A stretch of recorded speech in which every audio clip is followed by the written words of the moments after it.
Fabulous. So for today's Conscious Conversation, we're joined by Gemma, Head of Marketing here at Conscious, and Ange, who's our web developer. And the subject for today is all about demystifying digital accessibility. So what that kind of means is that today we'll be focusing on why digital accessibility is important for law firms, why it's also an important part of web development in general, and how you can create a digital accessibility plan as well. So before I hand over to Gemma and Ange, I just wanted to say that obviously, as usual, we will have a section at the end for questions, but please feel free to use the chat function as usual, and we'll pick up everything. If you have a burning question, we'll cover that at the end. And I will also be sending a link to the recording for you guys to use at a later date as well. So yeah, thank you for being here. And Ange and Jen, I'll hand it over to you. Thanks, Thank you so much, Ellie. Yes, so digital accessibility, it often feels like one of those things we know we should be doing, but not really clear on what it means, who it affects, what the regulations are. Are we going to, are we sort of breaking any laws if we're not? And what we actually need to do to improve the accessibility of our website. So that's really what we're hoping to clear up today. We're going to be talking about what it is and more importantly, who the users are, who it's actually affecting, some good reasons why we should prioritise it. We'll talk about the laws and regulations, so the EAA and a few other regulations across the globe that have been popping up. We'll go over how to design an accessibility plan, so sort of the steps you need to help improve your accessibility, not just on your website, but across your whole range of digital services. And then we'll end with a few examples of what accessibility looks like in practice. So over to you, Gemma. Thank you. So like a great place to start is just to be really clear about what we mean by digital accessibility. At the heart of it, it's about making sure as many people as possible can use your digital content regardless of how they access it. It's really easy when you think about the word accessibility, you think about the permanent disabilities. You might picture a blind person using a screen reader or a deaf person relying on captions. And they are really important examples, but they're only part of the picture. And that is something that Andrew's particularly opened up my thinking about over the last couple of weeks as we've been preparing for this this webinar. Accessibility also includes temporary situations. Maybe someone's broken their wrists, they might be recovering from eye surgery or experiencing a migraine. They're all going to be interacting with your website very, very differently. There's also situational challenges as well that we all experience from time to time. You might be trying to read something on a train. A big problem we've had at the moment with all the sunny weather. There's this bright kind of sunlight and you're trying to look at your phone. Or you might have a slow internet connection. And it's really important when we think about good digital accessibility that we're considering all those situations and trying to remove as many barriers as possible. As marketeers, we spend a lot of time thinking about audiences, we create personas, we map out customer journeys, we try and understand what our clients need. And accessibility is really an extension of that. And it's about recognizing that people are going to experience things differently and designing that with that in mind. Okay, so our next slide, Angela, sorry, we're trying to share the role here. As marketers, we talk a lot about website traffic, we talk about sessions, clicks, conversions, and I think it can be really, really easy to forget that behind these numbers and these data points are actually real people. So let's imagine these people have landed on your website today. There's someone using a screen reader, someone's navigating only using a keyboard. There's a parent there holding her baby. She's clearly rocked it to sleep and she definitely doesn't want to wake it up as she's trying to complete a form. Someone's trying to watch a video on a noisy train. These aren't edge cases. They're real people using your website in real situations. Good marketing is about removing barriers, about people getting in contact with you. And accessibility is simply another way of kind of removing that challenge. Why should we prioritize accessible design? It's actually, we all benefit from accessible design in every day. Take copy and paste, for example. I'm using it all the time. That is something that I'm a keyboard shortcut I use regularly. But that was developed initially for people who are keyboard users and can't use a mouse. Audiobooks, I'm really converted to that over like the recent kind of weeks. Millions of us listen to audiobooks when we're driving and when we're walking the dog or on the school run, but they were to make books accessible for blind and partially sighted people. Drop curbs, another great example for wheelchair users initially, but actually they're really useful when you're pushing a buggy, you're on a bike, or you're pulling a suitcase. And the same principles apply online. Captions can help deaf users, but they also help, like most of us, when we're scrolling LinkedIn and we've got our sound turned off. Clear headings help screen readers, but actually we can all skim a page better and more quickly by using them. So accessibility is really not just about designing for one group of people. It's about creating experiences that work better for everyone. And I think that's like a really useful way to kind of think about it. We're going to talk a lot about websites, but accessibility doesn't just stop and start with your website. It's about every way that someone engages with your firm online. They might download a guide, they'll probably read an email, they might use your client portal, they might come across one of your LinkedIn posts. And every one of those touch points shapes their experience of your firm. So we need to consider them all as points that we need to check are accessible. This also means that accessibility isn't just the role of your developers and the people working on your website. Design has a role, content has a role, marketing has a role, development has a role. It's something that needs to be considered at the very beginning of a project and not just an add-on at the end. And it's just simply a way of like looking at the work you're already doing and just asking everyone, can everyone access this? Is there any improvements that we can make? There's also some statistics on this that sort of help frame the picture. So we talked about some different situations where people might have a permanent or temporary disability. 1 in 4 people in the UK have some form of disability, so that's a huge chunk of the population. And as we reach the state pension age, 45% of people have some form of disability. So it, as Gemma said, it's not a niche, it's not a sort of edge case, it's really a huge chunk of the population. This is particularly important if you're perhaps doing private client services. You might have people in that age group trying to access your website or download PDFs. So it's really key that we make sure we're providing a good experience for them.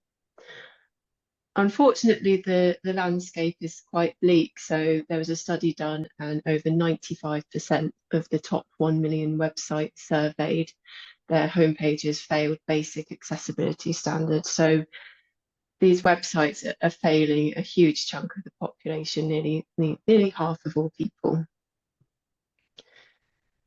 But once we prioritize it, there's huge benefit. So as we said, reaching more users, we're just making sure that more people can access our services.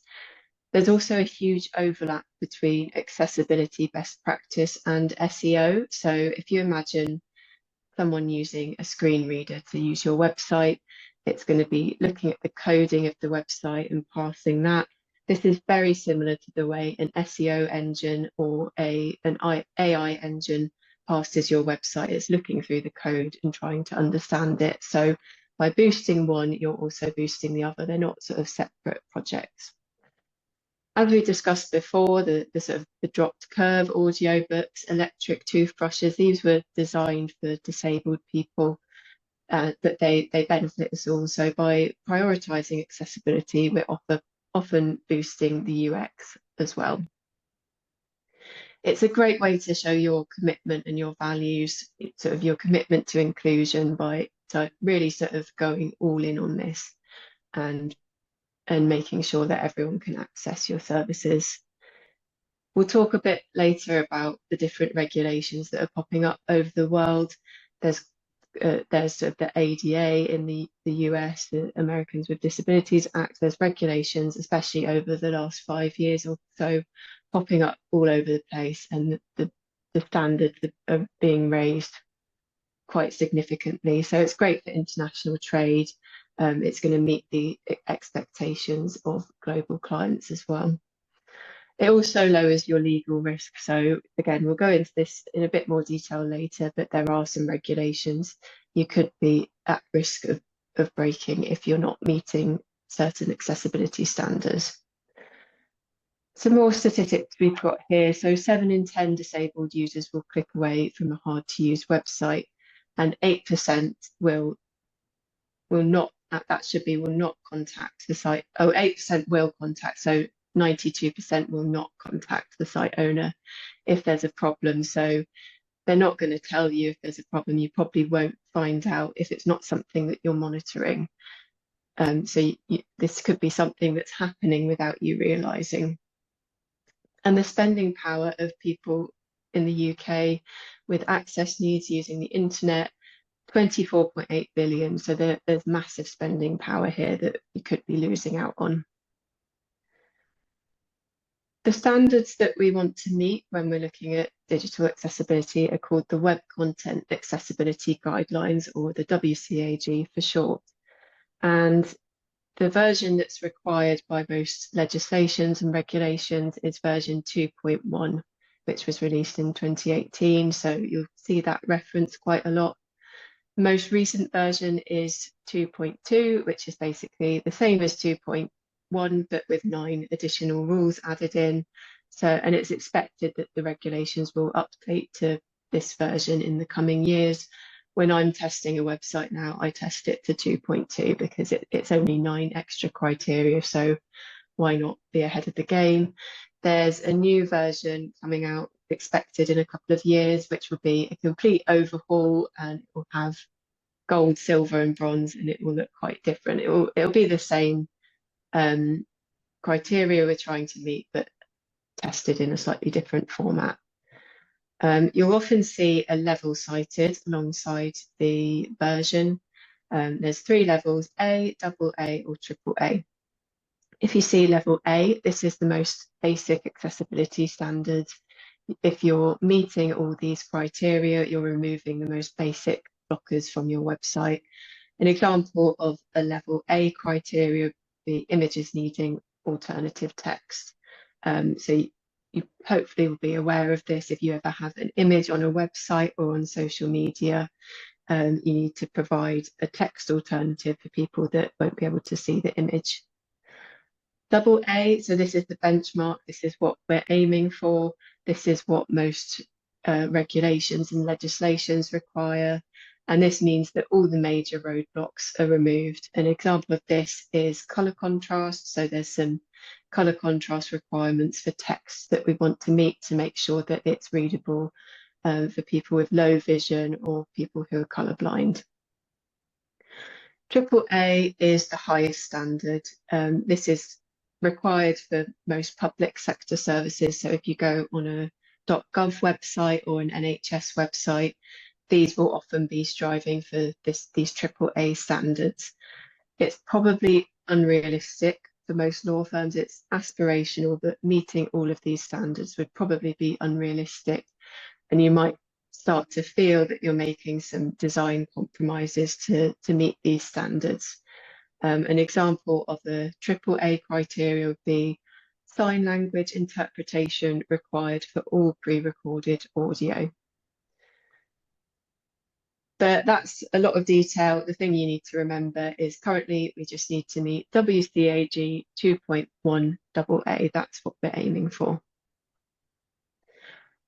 I've got a few examples here. So an example of a level AA target is ensuring pointer targets are at least 24 by 24 pixels. And what this means is if you've got an element, maybe a button on your phone, on a mobile site, you want to make sure it's got a certain size so that people can easily click it with their finger.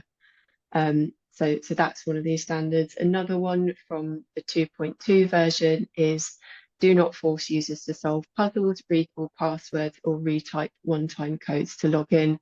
We've probably all gone through the nightmare of trying to solve an impossible captcha puzzle.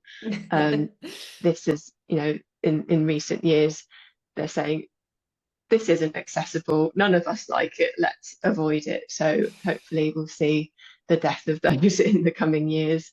But what this illustrates is some of these can be checked with automated tools. You can see how an automated tool can check the pixel size of a website. Some of them might not be able to be picked up by an automated tool. So if there's a puzzle on your website, that might be a criteria that needs to be checked by a human. I've actually got my own example that I came across of this target size criteria. So I have a pizza website. It's my local pizza restaurant, and I order from them probably once a fortnight.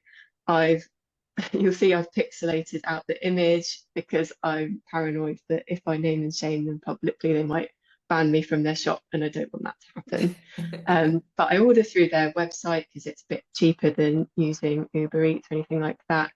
And to place an order, you need to click on the item you want. It brings up a pop-up. You make any adjustments, you click add to order, and then you need to close the pop-up. And every time I order from the site, without fail, I will miss the close button, and it opens up a picture of the pizza, which is lovely, but I have to then click back and then carefully try and press the close button. And you might be thinking, well, you're eating a lot of pizza, maybe you've got fat fingers and that's why. But because I'm a nerd, I went in and opened my dev tools and had a look. And the close button is 20 by 18 pixels. So you can see it's just under this threshold. You might also be able to see that the link target doesn't line up with the image of the close button, which kind of adds to this issue. And for me, this is a frustration that I persist through because I'm hungry. But if I imagine someone like my mum, she's got a slight tremor in her hand, so she wouldn't be able to use this website at all. She'd probably just give up and use a different website. And this kind of illustrates two things. It's partly just shows you why these are important. My mum probably wouldn't, she's got this like tremor, but she probably wouldn't say I'm disabled because of her tremor, but these criteria affect someone like her. So it's people like our parents that are trying to use these websites and running into these blockers. Another thing is it's a user experience frustration for me. If the pizza wasn't amazing, then I'd probably give up. So it just shows how when we strive for these targets, we meet these targets on our website, it boosts the experience for all users. What are the laws and regulations? So there's a few different regulations around. We've got the Equality Act from 2010. This has been around quite a while, and it basically states that service providers, and this includes law firms, must make reasonable adjustments for disabled people so that they're not put at a disadvantage. And websites count, and they fall under the scope of this act. Has it been enforced? No, it's been around 16 years and we haven't really seen much enforcement of this rule in terms of web design. But it is there and it could be enforced in future. There's the Public Sector Bodies Regulation from 2018 requiring that public sector websites meet this level 2.1, version 2.1 level AA. The big one is the European Accessibility Act, or the EAA. Now, this came into force June last year. It means it requires that certain products and services, including e-commerce, are required to meet certain standards, which basically, in terms of websites, the WCAG 2.1 AA. The tricky part about this is legal services are not listed as a service. But if you sell contracts digitally to EU consumers, your website might fall into the scope of this regulation. There are some exemptions for micro enterprises. So if you have under 10 staff or under 2 million euros turnover, you can apply for an exemption. but this regulation means that firms in scope must show that they're meeting this level, 2.1 at the moment, but it's expected to be updated to 2.2. And you must publish an accessibility statement showing the steps that you're taking, any limitations of your accessibility efforts, and how you're maintaining it. As we said, it covers e-commerce, and as a law firm, we probably wouldn't expect that we fall under e-commerce, but the scope of this is very broad. So if there's anything where someone can buy a product on your website and pay for it on the website, that would fall under the scope of e-commerce. So a few examples of in scope is if you have online wills where you can pay for it on your website, that would definitely be in scope. Conveyancing quote to instruct flows. If someone can book a meeting and pay for that meeting online, that would be in scope. Any paid ebooks or resources.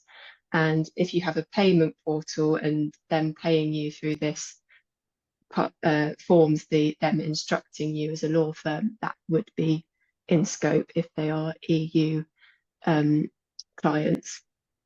Out of scope would be a brochure or marketing website if it's just purely information, a phone number, and an address, that would be out of scope. Any documents that are exchanged after a contract is formed, business to business is excluded, and any advice letters, emails, or court bundles are out of the scope.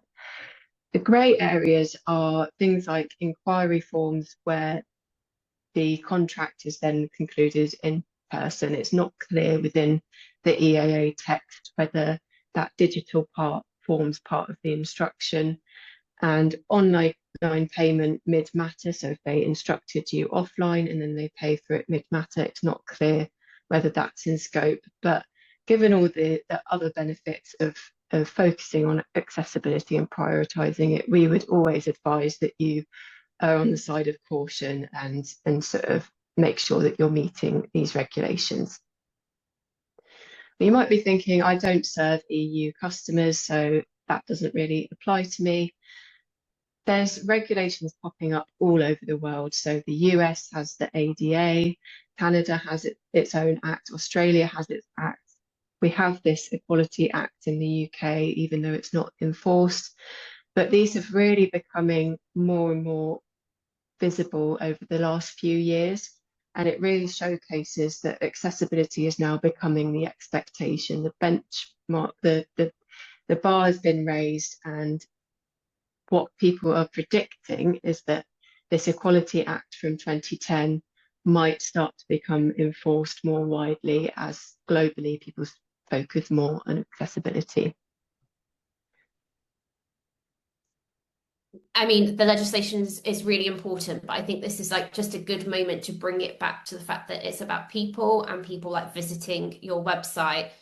As marketeers, we spend a lot of time and budget like getting people to visit our website. We're running SEO, PPC campaigns. We're working hard on our social media strategies. And that's all to kind of attract people back to our website. And if they land on there and they're struggling to use it, they can't get in touch, we lose that visitor. We've effectively paid to lose them. Back to Angela's point in a couple of slides ago, they're not going to complain. They just simply like leave, and they might choose another firm. So I think that's just a really important moment just to remember the people behind the kind of the legislations and why we're trying to make the changes. We might be wondering now, well, we want to be accessible, but what do we do? Where do we start with accessibility? You might have seen overlays offered. If you Google accessibility solutions, you might come up with a website and it offers you a single line of code you can add to your website, and it'll add a little overlay or toolbar, a little button on the site with the promise of improving your website accessibility. Unfortunately, these tools are often too good to be true. They seem like a quick fix, and that really is what they are. So they've been widely criticised by disabled people, by lawyers for disabled people, by advocates in the community, such as, accessibility experts from Google, Microsoft, Apple as being a really poor solution to accessibility, which is a shame because we often add them to our site in good faith, with good intentions, hoping that we'll provide a better experience for people. But unfortunately, it's just not the case. Some of the largest overlay vendors are being sued for false accessibility claims, claiming that these overlays could help give you WCAG 2.1 compliance when that was absolutely false.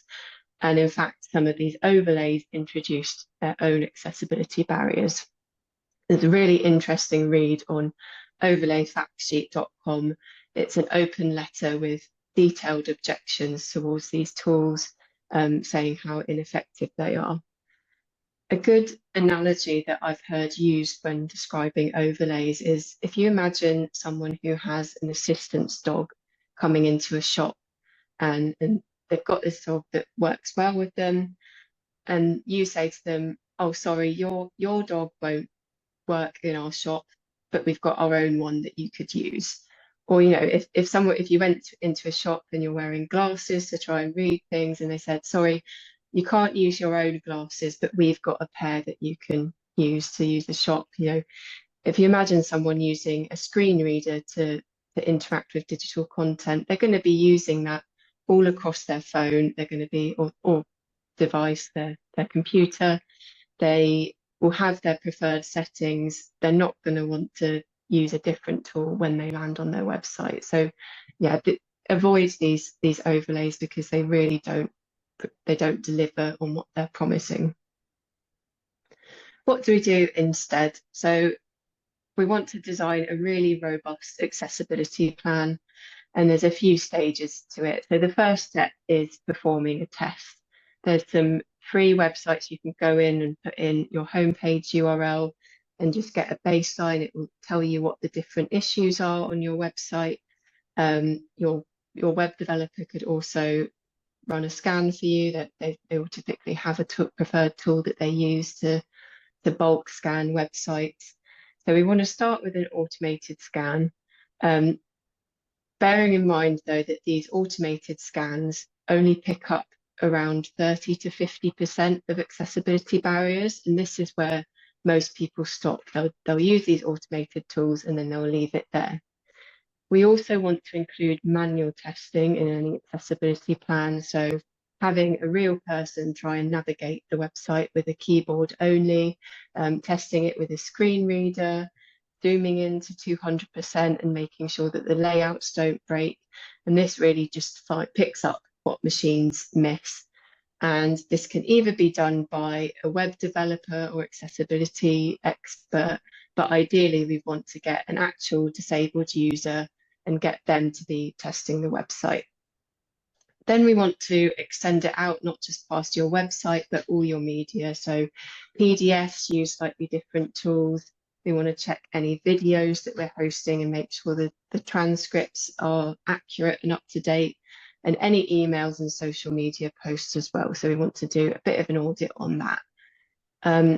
Once we've done that, it really needs to be an ongoing and iterative process. So a lot of the regulations, they want to see that it's not just a one-off project for you and you leave it, that you're regularly monitoring and testing the accessibility of all your digital services. Training is a big part of this. So it typically falls on the web developer to check accessibility, but anyone in your team could inadvertently introduce accessibility barriers. So a designer might not be familiar with color contrast rules, and they might design something that's not very readable.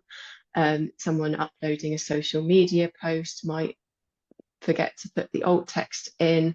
Someone uploading a blog to your website could inadvertently introduce some barriers. So, even sending out an email or a newsletter, there are some accessibility considerations to be made there. So it's the responsibility of your whole team, and providing training for everyone will really sort of raise your game and make sure that we're not adding in any barriers. Documentation is also a really key part of it. So whenever you do a fix, keep a download of the fix screen if you've done it through a website or ask your developer to provide logs of any fixes that you've done, and this will, if there are any legal issues that arise, this will sort of work in your favour to sort of mitigate the penalties that arise from that. Also, your accessibility statement, it's often seen as sort of a boring legal document, a box ticking exercise, but we really want to make sure that that's up to date, that we're transparent with it as well. Transparency helps build trust, and if we're being really clear, we might say there's some legacy PDFs on the website which we're aware that we haven't checked, but we're working towards making sure any new ones meet accessibility standards. It's really good to include that. So perform a test, either yourself or your web developer, delegate any fixes, and then just keep the process going. So make sure that it's ongoing. We're going to finish up with a few examples so that you can really understand what we're talking about when we mean accessibility. I'm going to start with some color contrast. So there's some standards we want to meet when we're using text against a background to make sure that it's readable for a wide range of users. We've got this one here. You can maybe have a guess if this meets the standards or not.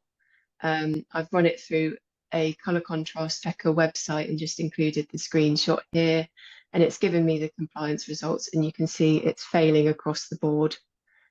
So you may, depending on your eyesight, you may look at that and think, oh, well, I can just about read it, so that's fine.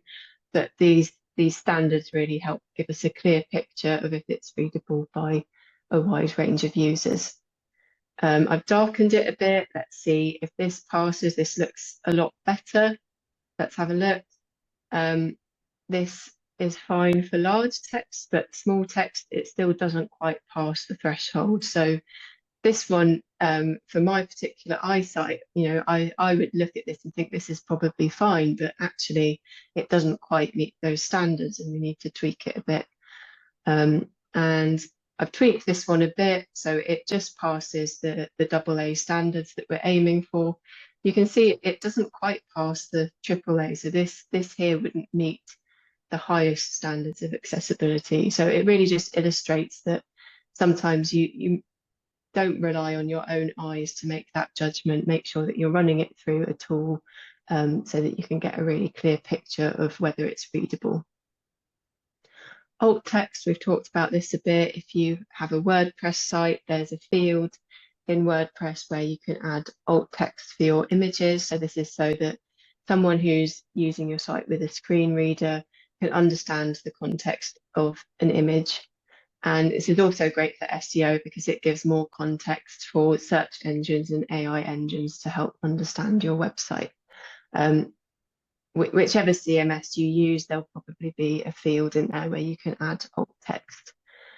We want to make sure that the alt text is working really well, and we're having some consideration about what we're using. So dog1.jpg, that's not going to help the screen reader understand this lovely image of Abe here, who's one of my colleagues' dogs that he brings in sometimes. A dog, better than nothing, but it doesn't really capture the essence of this image. An image of a dog, we might put that in.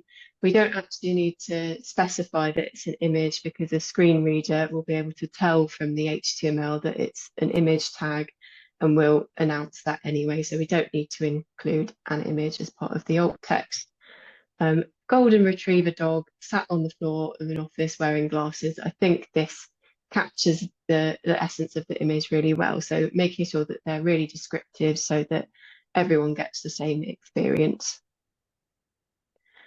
Link text is important as well. So someone reading a screen reader, it will often jump to they'll be able to jump between the links on the page to make sure that they can quickly move through the website. And if it just says click here, it doesn't really illustrate what the purpose of that link is and can make it quite difficult to understand.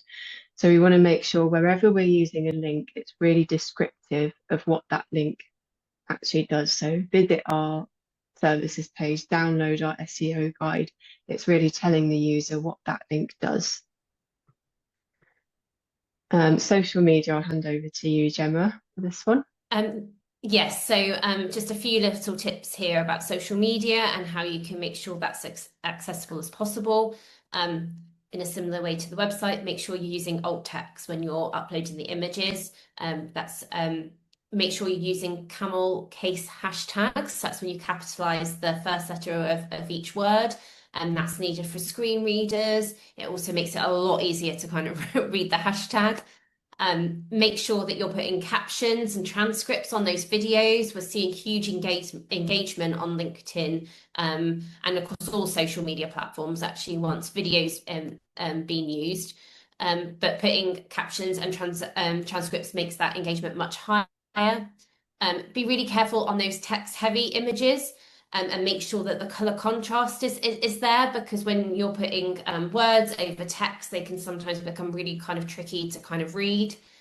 Um, and about using emojis thoughtfully, I think, particularly as AI is kind of coming more into play, that's quite an AI tell about putting emojis in all over the place. There's all those rocket ships kind of going off, isn't there? We see them all over LinkedIn. And quite often they can use them an AI point can be to use the bullet points and put emojis there instead. And so that's something we would encourage you like not to use for many reasons, but also for accessibility. Yeah, it's quite interesting if there's I think it's called the Unicode Consortium, which standardizes the names behind emojis. So Hmm. if you put three party poppers at the end of your social media post, a screen reader will read that as party popper, party popper, party popper. So it's Yeah. good to bear that in mind. If you've got a person, it might be um, man skin tone one, or something like that. Or this example here of the orange circle, I think that's called large orange circle. So you can just imagine how frustrating that would be for a screen reader user. Absolutely. So yeah, to wrap up, the next steps for you, I'd start with some training. So pick an area that you want to focus on. So whether that's social media accessibility, really focus on that, or maybe it's uploading blog content and making sure that you understand what's required there to be accessible. Just pick one area, and you'll be surprised how quickly that you build up your knowledge and you start understanding all the different areas of accessibility, and it really helps you raise your website game when you start looking at these things.